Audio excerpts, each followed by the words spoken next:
Hi, it's Laura. Independent media is a collaborative project, and you play a critical part in it. This show is made possible by our viewers and listeners, not corporations or advertisers. So join our member supporter honor roll by going to lauraflanders.org/donate to contribute. That's lauraflanders.org/donate.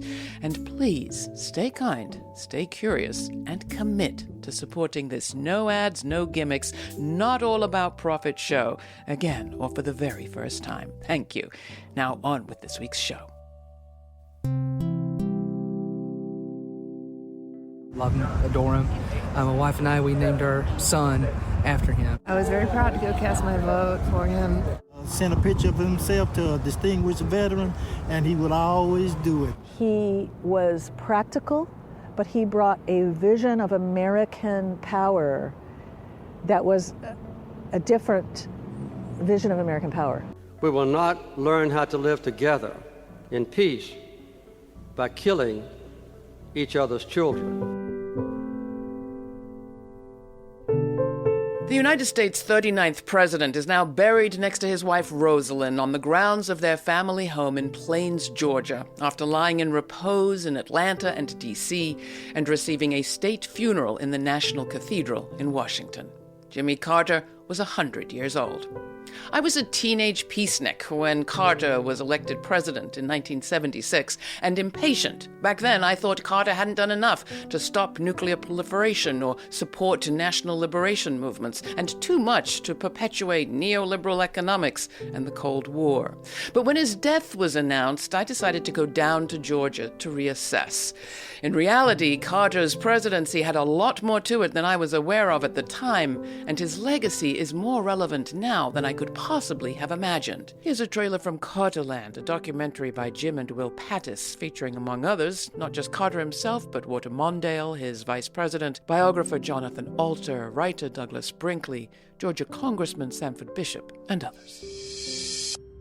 The story usually goes about President Carter, well, he's a nice guy and a good person, great ex-president, but he's a failed president who was never really able to rise to the challenges of his time. That's what you hear. That's the story we've been told. But it's all wrong. Carter put all these questions on the table: human rights, conservation, and energy, our own culture of consumption, and every politician sees he was on to something. What he doesn't get credit for is just how much Carter accomplished in a single term. It's mind-boggling. His legislative program was more successful than Bill Clinton's and Barack Obama's. It's really Jimmy Carter who says, you know what, there is a tension between the lifestyles we live and the lifestyles we want to live in the future. Before you have Al Gore on climate change, you really had Jimmy Carter in a more pragmatic way, putting solar panels on the White House and talking about renewable energy. If Carter's policies had been adhered to, we wouldn't be having a climate crisis right now. This is not a message of happiness or reassurance, but it is the truth, and it is a warning. It takes more strength to have humility when you have great power in your hands than it does to be a bully. From creating a national energy policy that married conservation with developing clean alternatives to fossil fuels, to passing the Superfund Act to make big polluters pay, to negotiating a treaty returning sovereignty over the Panama Canal to the Panamanian people gradually, and creating a federal Department of Education, Carter's accomplishments were many. And his support has grown, as I discovered when I spoke to people who turned out in their tens of thousands to pay their respects. Some had direct experience of the man and his policies. Others simply felt nostalgia for a decent politician and a kinder time. My name is Yana, and we come from Tampa to celebrate the life of President Jimmy Carter. My name is Arthur Hughes. I'm Casey Beavers, originally from Chattanooga, Tennessee, came from Nashville, and you can say I'm a big fan of Jimmy, but overall I just absolutely admire him, love him, adore him. My wife and I, we named our son after him. We were just talking about it 2 nights ago. I told her, well, if we have kids, maybe Carter. That seems like a good name for a male or a female. I'm Melody Eisenberg. I live here in the Atlanta region. First president I voted for when I was 18. He was a champion of peace and humanity. That was his goal, and he certainly achieved that in so many ways. I would ask President Carter to do certain things, send a picture of himself to a distinguished veteran, and he would always do it. And I worked part-time at the Braves baseball, and he would always come to the game, and I got a ball signed by him, and he was just always himself. Because he was amazing, social activist, stood for civil justice, humanitarian efforts all over the world, more than any other president has so far. And it was just important that we experience this moment to honor him. My name is Laura, also from Tampa, and honestly, I find it, in such a divisive time in our country, just comforting. I was very proud to go cast my vote for him. He didn't win, but in those days you said, okay, well, that's the election, and you move on with it and you accept it. And I miss the days when elections were just respected. As governor in 1973, Carter created a Georgia film office that helped to create an industry that's been ranked #1 for the last several years. Greg E. Waddle is the president of IATSE, the Motion Picture Studio Mechanics Union, Local 479. Most people don't realize it, but he birthed and mentored the film industry here in Georgia. And my union that I'm the president of, we represent the studio mechanics in the entire film industry in the state, in multiple crafts. When I joined, it was still sort of fledgling. It was about 195 members in 2000, and now we're up to 7,800. And it went from a small little economy to a large multi-billion-dollar industry here in the state. And it's really all due to the team of people that President Jimmy Carter put together, and I'm very thankful. It's pretty moving. Like, it was full circle for me. I remember as a child seeing different historical events, and I remember the inauguration, and I remember the hostage crisis, and I remember the peanut mug. Richard Lee was able to come to the U.S. on a student visa thanks to Carter's establishment of diplomatic relations with China. 15 years ago, I took my son and his friend to Jimmy Carter's home, and we had a great picture at his home in the backyard. Yeah, we had a great time together. Then in 2016, I had the opportunity to attend President Carter and his wife's 70th wedding anniversary. Today, Lee is the vice president of the Chinese American Business Association of Atlanta. This year is the 45th anniversary of U.S.-China relationship normalization, and over the past 40 years, he had the great policy to help the Chinese people, help China to develop, and that changed millions of people's lives. Today, many of the most significant achievements of Carter's term are under attack, which gives you a sense of how significant they are. While campaigning for office, President Trump pledged to defund the Department of Education. And I'm going to close the Department of Education and move education back to the states. And we're going to do it fast. As Carter's body was coming to the Capitol, Trump was pledging to take back the Panama Canal. Look, the Panama Canal is vital to our country, and they've abused it. They've abused that gift. It should have never been made, by the way. Giving the Panama Canal is why Jimmy Carter lost the election, in my opinion, more so maybe than the hostages. The hostages were a big deal. In the 4 decades since leaving the White House, Jimmy Carter, with his wife Rosalind, established the Carter Center to promote and expand human rights, leading to his receiving a Nobel Peace Prize in 2002.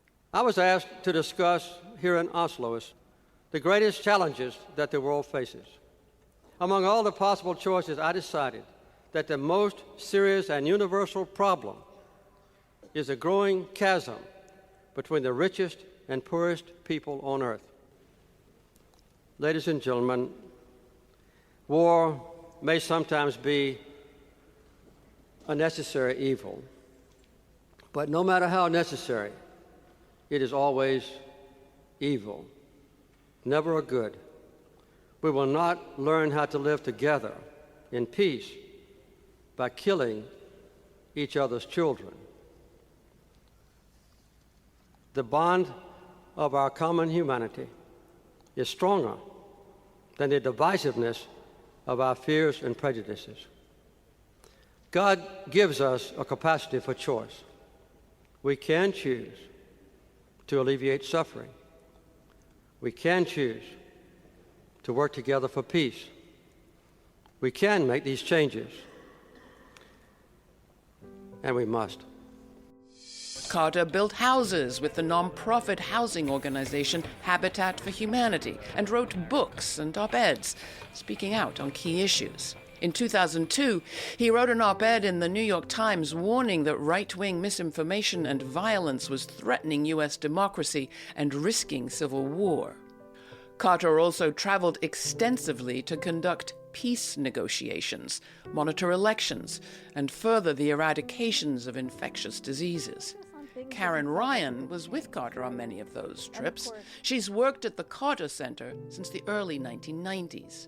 Today, she is the center's senior policy advisor on human rights and special representative on women and girls. I asked her what she thought was uppermost on Carter's mind in his last years. Of course, we were waiting for the last guinea worm to be eliminated. That was very important to him, and we're down to a few cases, a handful of cases. So eradicating guinea worm was one of his life's missions. He was very concerned about the rights of women. You know, what was interesting about his approach to women's rights would be that he wanted to hold men accountable for violence against women. So as a religious man, a conservative religious man, he would say it's for men and male religious leaders in particular that misinterpret the scripture that are to blame for violence against women. In a panel discussion I had with him one time, we were talking about abortion, and he said, why are the women left holding the bag? He himself was opposed to abortion, okay? But he would say, but what about male responsibility for an unwanted pregnancy?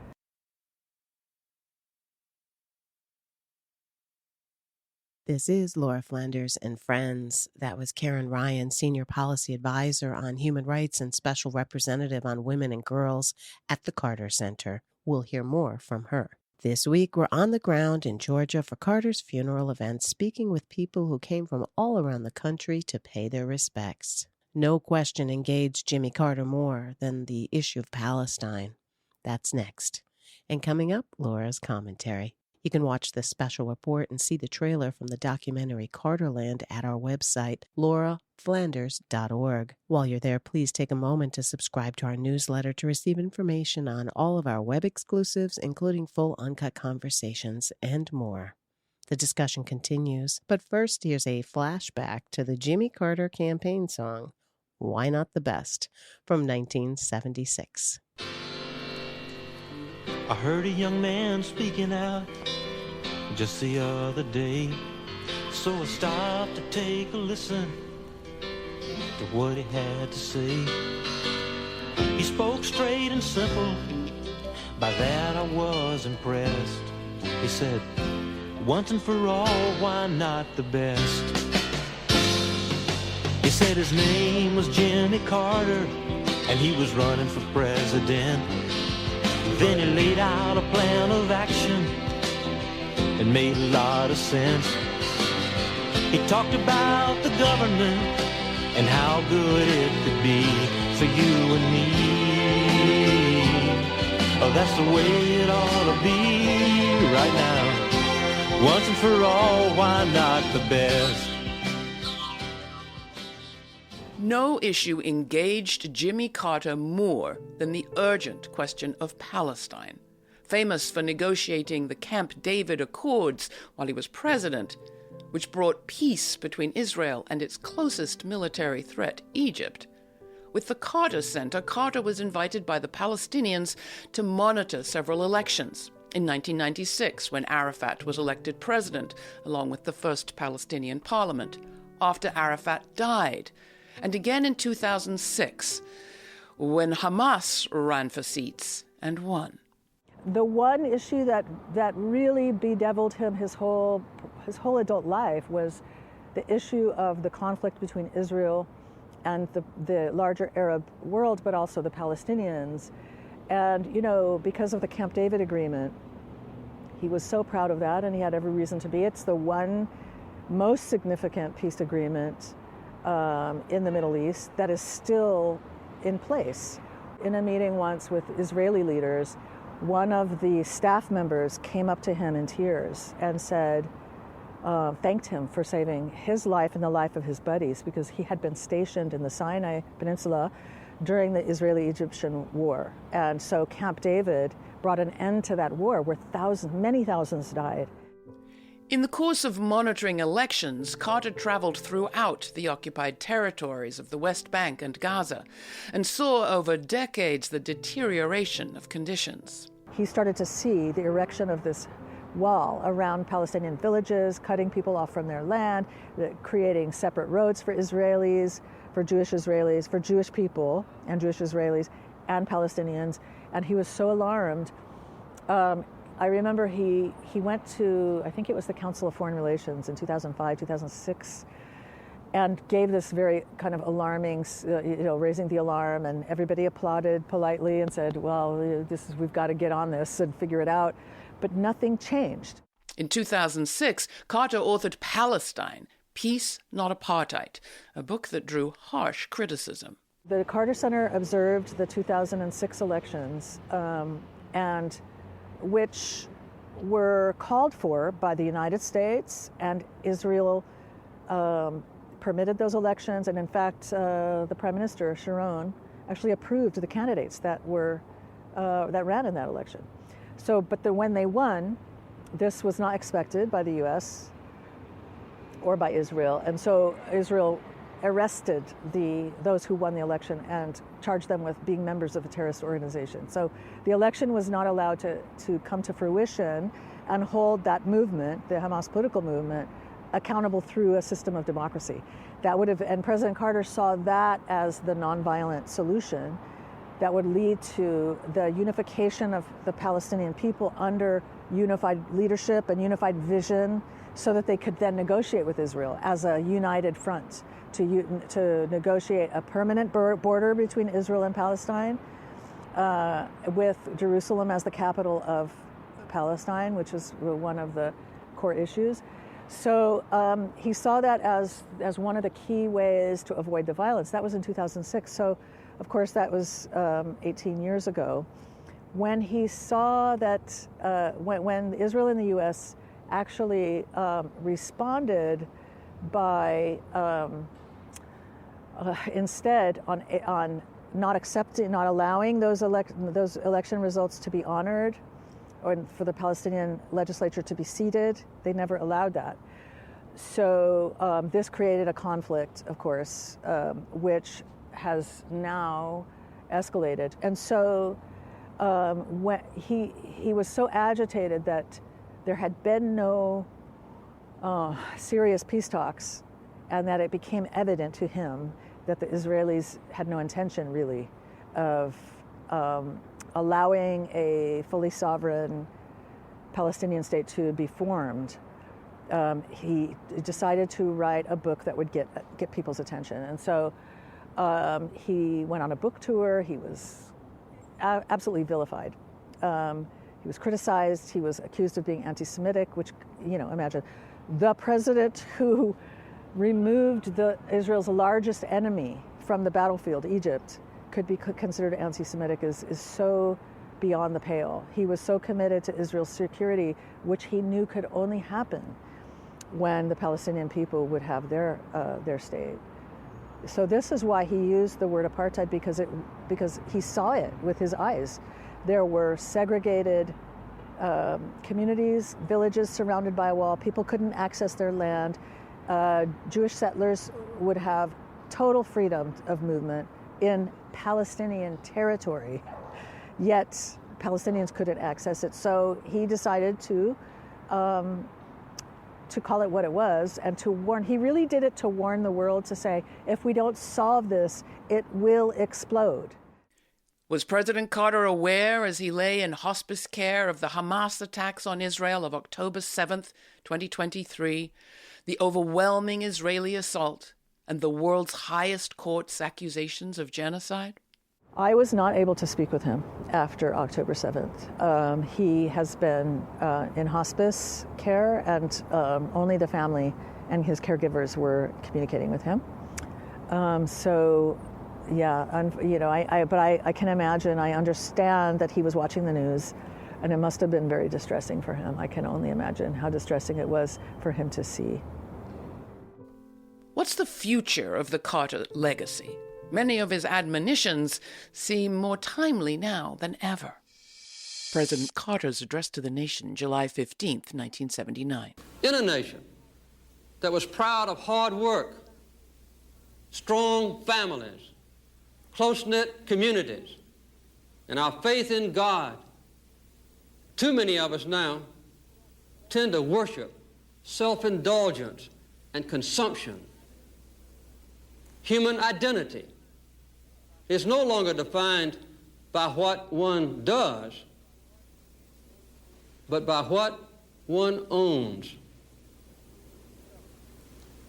But we've discovered that owning things and consuming things does not satisfy our longing for meaning. We've learned that piling up material goods cannot fill the emptiness of lives which have no confidence or purpose. Karen Ryan, the Carter Center. When you are the United States, you have so much power, and he knew that. And he knew that we could actually bring the world into a state of peace, into a state of prosperity for all nations, into real progress. He didn't wait till he was out of office to raise the moral questions, right? He talked about climate change when he was in the White House. He preserved the Arctic refuge. He didn't want to expand oil drilling. His goal was, he ensured his energy. If you read his energy legislation, it was all about renewables. So this is the thing that, this is what is so incredible about his life, is that he was practical, but he brought a vision of American power that was a different vision of American power. I think it's so important for fellow Americans to really recognize that these two, Jimmy and Rosalind Carter, were really sort of like a conscience of the nation. And they would point out things that had to be resolved. They loved this country. It was not out of any kind of animus. It was out of love. It was out of love that they criticized this country. People would ask him, what do you think, what do you hope for this country? And he would say, I wish the United States could be the most generous, use our power, our economic power, even our military power, in the correct ways. Like, he was a Navy man, and he served in the Navy, so he believed in the military for self-defense only. So his idea was the United States should be the most generous, the most truth and justice-seeking, committed to human rights. We should absolutely make that a priority, because that's how the world will be safe. That's how the world will be at peace. That's how the world will prosper and make progress, if every people can pursue their dreams for their own countries in peace. And the future for the Carter Center? Again, Karen Ryan. Well, there is no other institution like the Carter Center in the United States. We recently had a Human Rights Defenders Forum where activists from all over the world came to the Carter Center, and they told us that they would not have traveled to an American organization if it wasn't the Carter Center to attend a human rights conference, because the United States has not been living up to its human rights obligations. And this is well known around the world. We don't talk about it very much here in the United States. We don't know that. Our fellow Americans are not really as aware that the United States, and President Carter wrote about this, by the way, and would speak out. He talked about closing Guantanamo and ending the war on terror, and he opposed the U.S. invasion of Iraq. Jimmy Carter and the Carter Center have always been in the sort of the lead of calling out important issues and holding the United States accountable for human rights standards. So I believe that would be the most appropriate legacy for the Carter Center. A failed presidency? Well, you tell me. My teenage self wasn't entirely wrong. Jimmy Carter did back the backers of death squads in El Salvador for too long and send non-lethal aid to Islamist fighters in Afghanistan in a way that evolved gradually into the Al-Qaeda we know today. He deregulated banks and businesses and handled inflation in a way that increased profits and drove down wages. He also invested in a deadly new generation of nimble nuclear missile carriers, MX and Cruise. What also happened, though, was Carter put peace on the map and the preciousness of the planet, and he warned us what would happen if we didn't address those. In the end, we're told the nation took a turn, decided against the Carter regime, and embraced Ronald Reagan and a turn to the right. Now we know, and in fact, although Carter was held responsible for the failure to release U.S. hostages held in Iran, actually, the Reagan administration, the Reagan campaign, had its emissaries in the region telling anyone and everyone who could influence the outcome that they might just see arms deals from Reagan if they could delay that release until Inauguration Day. That's what happened. The press that told the story were largely silenced, and many others in the media kept their silence for years. These phenomena are still with us: hostages, backroom deals, manipulation, lies. What Carter reminds us with his long life after the presidency is how the story of this country is not written yet, and the best just still might be ahead. We could still make different choices as a nation, but will we? For Laura Flanders and friends, I'm Laura. Thanks for joining us. Till the next time, stay kind, stay curious, and if you want the full uncut version of our show, subscribe to our free podcast. All the information's at the website.